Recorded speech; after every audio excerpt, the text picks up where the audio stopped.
episode 120 of Credit 101. In this episode, I want to teach you guys the difference between a creditor and a debt collector. A lot of people get this totally confused, and it's very, very simple. And especially if you've never dealt with these companies or you don't know the difference, it's going to be very, very simple because I break it down very, very simple. So I want you guys to know the creditor is just the company, the original company that gave you the money.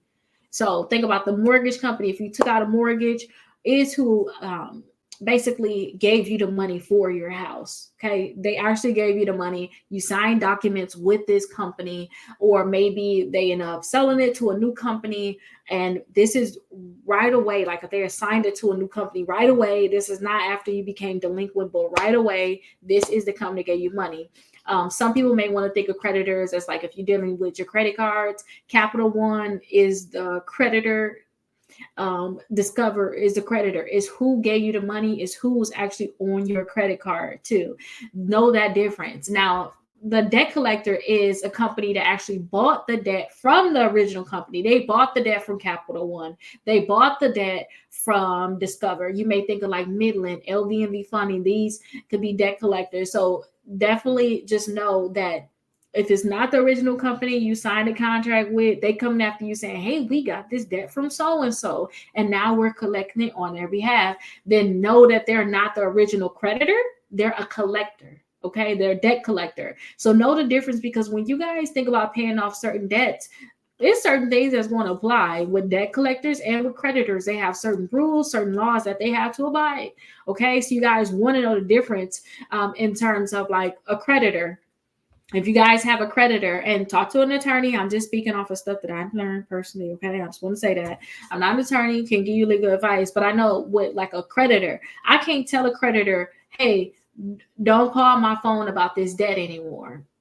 I can't. I could tell them that, but they have certain rights. Now, when it comes down to a debt collector, on the other end, a debt collector, I can tell them, hey, don't call my phone about this debt anymore. Don't call my job. Don't call anywhere about the debt. And if you want to send me something, just send it via mail. I can tell them and direct them in what I want them to do, because there's certain laws around it. Now, don't forget, with debt collectors, you have the debt validation. They have to validate a certain debt. Creditors, we gotta think about it. They don't have certain rules. They have certain rules, but certain things that they have to do, they don't have to do.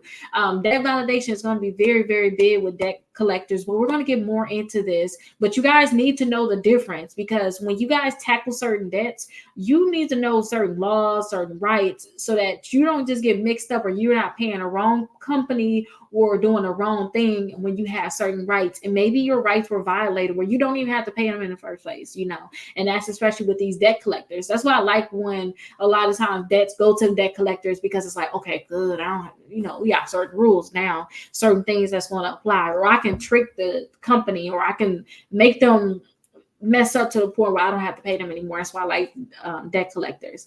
But definitely know the difference. Creditor, you're the original one that gave me money. Debt collector is, I don't even know you. You got the debt from who? And who gave this to you? That's a debt collector. Okay, so know the difference. I'll see you guys in the next episode. We're going to talk about setting goals to actually negotiate these different debts that you guys have, because now that we know the difference, now we have to set goals to negotiate these different debts. See you guys there.